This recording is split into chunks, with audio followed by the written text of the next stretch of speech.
सिसकती हुई इंसानियत है चीख कर ये कह रही, सिसकती हुई इंसानियत है चीख कर ये कह रही, सालों से जारी जो सितम हर एक लम्हा सह रही। आंखों पर पट्टी बांधकर क्यों बिक गया अब न्याय है, उम्र कैद एक संत को अन्याय है, अन्याय है। नमस्कार दोस्तों, 8 मार्च विश्व महिला दिवस के उपलक्ष्य में महिला उत्थान मंडल की इस खास पेशकश में मैं आपके सामने कुछ ऐसी सच्चाइयां लेकर आई हूं जिसे सुनकर आप भी कह उठेंगे कि अब तो हद हो गई। दोस्तों, हम बात कर रहे हैं गरीबों के मसीहा, संस्कृति के रक्षक, धर्मांतरण को रोकने वाले, भारत विश्व गुरु का डंका बजाने वाले, आध्यात्मिकता का शंखनाद करने वाले परम पूज्य संत श्री आशाराम जी बापू की। संत श्री आशाराम जी बापू को आज कौन नहीं जानता। उनके द्वारा फैलाई जा रही समाज उत्थान के सेवा कार्यों की सुवास पूरे देश विदेश को महका रही है। विशेष रूप से महिलाओं के लिए महिला आश्रमों की स्थापना कर, महिला उत्थान मंडलों का गठन कर, महिलाओं के विकास के लिए बापूजी ने जो सेवा कार्य किए हैं, उनकी जितनी सराहना की जाए उतनी कम है। हाँ, ये बात और है कि महिला उत्थान मंडलों द्वारा चलाए जा रहे चले स्व की और आध्यात्मिक उत्थान शिविर, तेजस्विनी भव अभियान, दिव्य शिशु गर्भ संस्कार केंद्र, गर्भपात रोको अभियान, रक्षा बंधन कार्यक्रम, कैदी उत्थान कार्यक्रम, तुलसी अभियान और दरिद्र नारायण सेवा कार्यों को आज देखकर भी अनदेखा किया जा रहा है। दोस्तों, अगस्त 2013 में एक ऐसी आंधी चली जिसने धर्म, संस्कृति, संस्कार, आध्यात्मिकता को अपने पैरों तले रौंद कर रख दिया। अब तो ऐसा कलयुग आया, अब तो ऐसा कलयुग आया, निष्कलंक बापू पे दुष्टों ने झूठा दोष लगाया कि अब तो ऐसा कलयुग आया।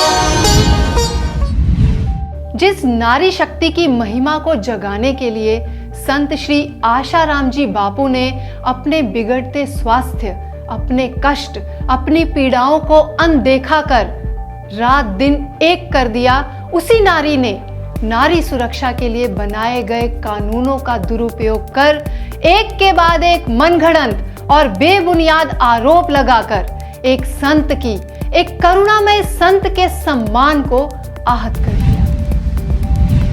कुछ इस तरह से कहते हैं संत श्री आशाराम जी बापू के प्यारे साधक। क्या वैलेंटाइंस डे की गंदगी को हटाकर मातृ पितृ पूजन दिवस की स्थापना करना गलत है? क्या बच्चों में सुसंस्कार सिंचन करने के लिए बाल संस्कार केंद्रों का स्थापना होना गलत है? क्या महिलाओं की आध्यात्मिक उन्नति के लिए महिला उत्थान आश्रमों की स्थापना होना गलत है? फिर भी आज ऐसे संत को पैरोल पर भी रिहा नहीं किया जा रहा है। ये हमारे भारत देश के कानून व्यवस्था का बिकाऊपन नहीं है तो और क्या है? Judicial system has taken this big decision only on the basis of one girl's statement. But just think once, what about the millions of women who were standing for Sant Shri Asharam Ji Bapu? All those women who are saying that justice delayed means justice denied. We want justice for Sant Shri Asharam Ji Bapu because main reason is why people's voice is suppressed and ignored. Release Bapuji as soon as possible. बापूजी की महिमा को तो शब्दों की माला में पिरो पाना कठिन ही नहीं बल्कि असंभव है। ऐसे संत को पैरोल पर भी रिहा नहीं किया जा रहा, कहाँ का इंसाफ है ये? भारत देश में इतना घोर अन्याय क्यों? ये सरासर कानून के बिकाऊपने को प्रदर्शित कर रहा है कि घोर से घोर अपराधी को भी पैरोल फलों तक की राहत मिल जाती है। लेकिन मेरे गुरुदेव आसाराम जी बापू को कोविड हुआ, कोई राहत नहीं। यहाँ तक कि मेरे गुरुदेव का हीमोग्लोबिन गिर के 3.7 हो गया, फिर भी सरकार की ओर से कोई राहत नहीं। कैसा है हमारे भारत देश का अंधाकरण। अब तो हद ही हो गई अन्याय की।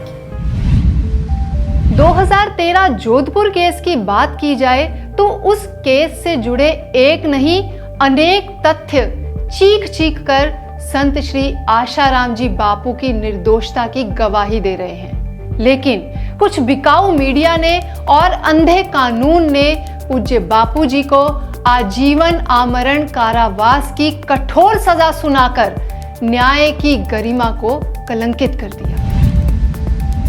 दोस्तों, अब बात करते हैं अहमदाबाद केस की। यहाँ की तो कहानी ही कुछ और बयां कर रही है।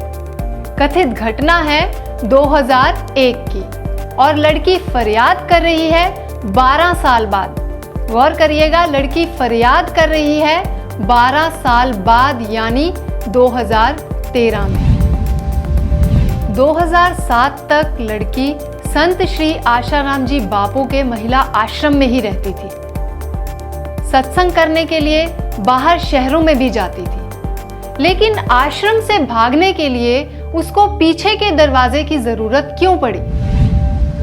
खुद आरोप लगाने वाली लड़की अपने झूठे बयान को बदलने के लिए कोर्ट में अपील करती है, लेकिन कोर्ट से उसे अनुमति नहीं मिलती। और इस केस में हाल ही में 30 जनवरी 2023 को गांधीनगर कोर्ट ने जो शर्मनाक फैसला सुनाया है, उसे सुनकर तो ऐसा लग रहा है कि कानून ना सिर्फ अंधा है बल्कि बहरा भी हो गया है। दोनों ही केसों में पुलिस अधिकारियों और जांच अधिकारियों के अचानक बेवजह हुए प्रमोशन से एक घिनौने राजनीतिक षड्यंत्र की बू आ रही है। खैर, ये तो थी कुछ ऐसी सच्चाइयां जिन्हें भारत के कानून ने तो अनदेखा कर दिया और एक लोक हितैषी संत को दुष्कर्मी बाबा का नाम देकर जनमानस के हृदय में उनकी पवित्र छवि को धूमिल करने का निरर्थक प्रयास किया। खैर, कानून की आंखों पर तो पट्टी बंधी है, लेकिन आप तो भारत देश के जागरूक नागरिक हैं। इन झूठे केसों की सच्चाई को खुली आंखों से देख सकते हैं, समझ सकते हैं और महसूस कर सकते हैं। संत श्री आशाराम जी बापू के साथ हुआ अन्याय केवल उनके साथ नहीं बल्कि पूरी मानवता के साथ हुआ अन्याय है। आखिर कब तक आप हिंदू होकर भी मूक बधिर की तरह अपने ही देश के हिंदू संत के साथ हो रहे अन्याय अत्याचार का तमाशा देखते रहेंगे? यदि अभी भी कोई संदेह है तो देखिए एक और सच। जोधपुर और अहमदाबाद दोनों ही केसों में आजीवन कारावास की सजा के बावजूद बापूजी के भक्तों और समर्थकों की श्रद्धा में कोई कमी नहीं आई, बल्कि आम जनता की श्रद्धा भी संत श्री आशाराम जी बापू के प्रति बढ़ गई और ये किसी चमत्कार से कम नहीं है। दोस्तों, ये कोई अंधश्रद्धा नहीं बल्कि सत्य के प्रति अटूट विश्वास है, जिसकी जीत होकर ही रहेगी, क्योंकि सत्यमेव जयते। इतने षड्यंत्रों के बावजूद आज भी अनगिनत सेवाओं की बह रही है अविरल गंगा। आइए देखते हैं 2013 से 2023 तक के सफर की कुछ झलकियां।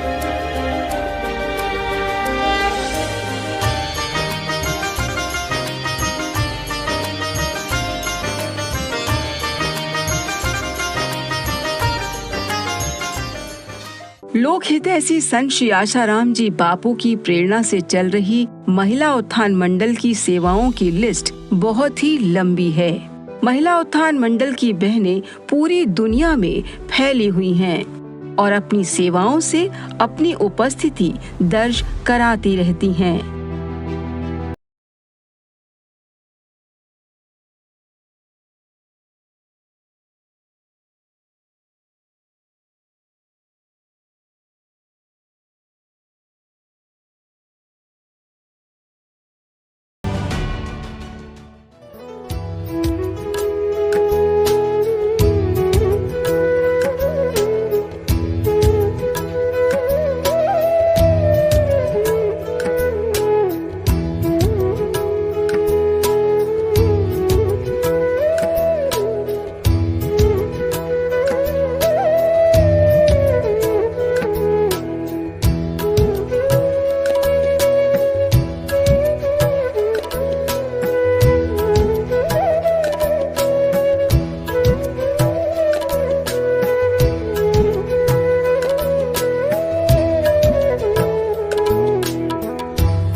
का पौधा घर घर बांटती ये बहनें संत श्री आशाराम जी बापू की प्रेरणा से चल रही महिला उत्थान मंडल की बहनें हैं। महिला उत्थान मंडल की बहनें हर साल इन दिनों में तुलसी अभियान चलाती हैं। इस अभियान के तहत घर घर जाकर तुलसी का पौधा और तुलसी के पौधे के सेवन से होने वाले लाभ की विस्तृत जानकारी लोगों को भेंट करती है।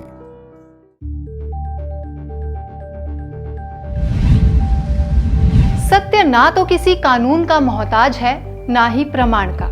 सत्य आपके सामने है, साफ और स्पष्ट। 86 वर्षीय संत श्री आशाराम जी बापू के साथ हुए इस अमानवीय व्यवहार को देखकर क्या आपको नहीं लगता कि अब तो हद हो गई?